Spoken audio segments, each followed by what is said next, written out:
1. Andrew, the first chosen. Andrew, chairman of the apostolic corps of the kingdom, was born in Capernaum. He was the oldest child in a family of 5, himself, his brother Simon, and 3 sisters.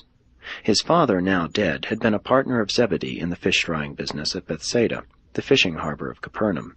When he became an apostle, Andrew was unmarried, but he made his home with his married brother, Simon Peter. Both were fishermen and partners of James and John, the sons of Zebedee. In AD 26, the year he was chosen as an apostle, Andrew was 33, a full year older than Jesus, and the oldest of the apostles. He sprang from an excellent line of ancestors, and was the ablest man of the 12. Excepting oratory, he was the peer of his associates in almost every imaginable ability.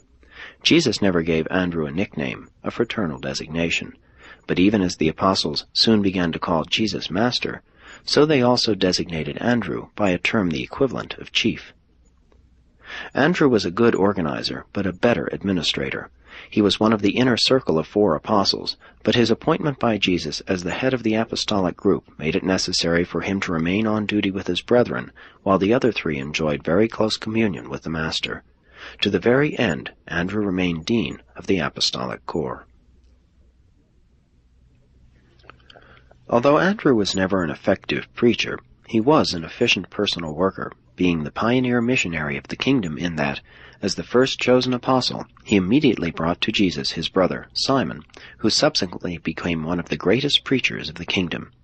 Andrew was the chief supporter of Jesus' policy of utilizing the program of personal work as a means of training the 12 as messengers of the kingdom. Whether Jesus privately taught the apostles or preached to the multitude, Andrew was usually conversant with what was going on. He was an understanding executive and an efficient administrator. He rendered a prompt decision on every matter brought to his notice, unless he deemed the problem one beyond his domain of authority, in which event he would take it straight to Jesus. Andrew and Peter were very unlike in character and temperament, but it must be recorded everlastingly to their credit that they got along together splendidly. Andrew was never jealous of Peter's oratorical ability. Not often will an older man of Andrew's type be observed exerting such a profound influence over a younger and talented brother. Andrew and Peter never seemed to be in the least jealous of each other's abilities or achievements.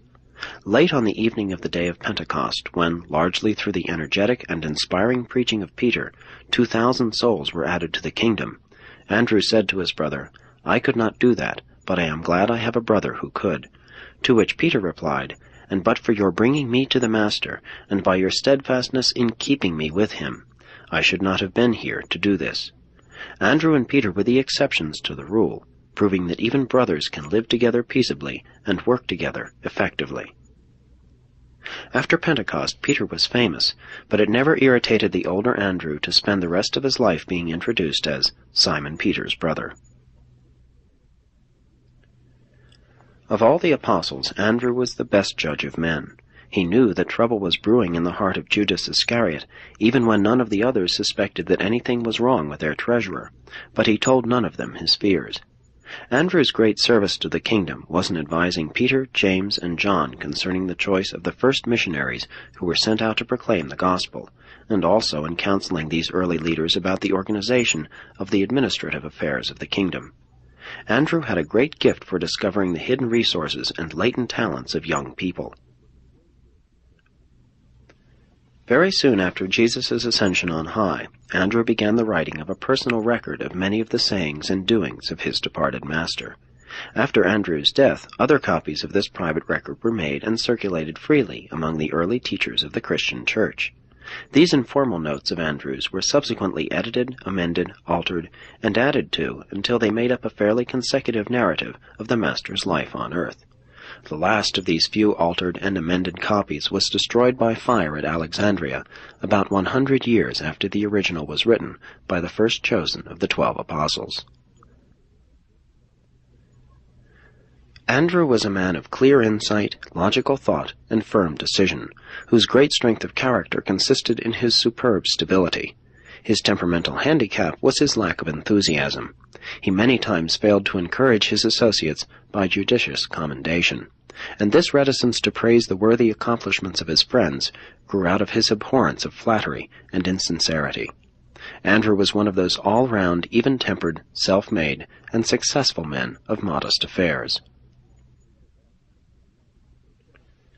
Every one of the apostles loved Jesus, but it remains true that each of the 12 was drawn toward him because of some certain trait of personality which made a special appeal to the individual apostle. Andrew admired Jesus because of his consistent sincerity, his unaffected dignity. When men once knew Jesus, they were possessed with the urge to share him with their friends. They really wanted all the world to know him. When the later persecutions finally scattered the apostles from Jerusalem, Andrew journeyed through Armenia, Asia Minor, and Macedonia, and, after bringing many thousands into the kingdom, was finally apprehended and crucified in Patrae in Achaia. It was 2 full days before this robust man expired on the cross, and throughout these tragic hours he continued effectively to proclaim the glad tidings of the salvation of the kingdom of heaven.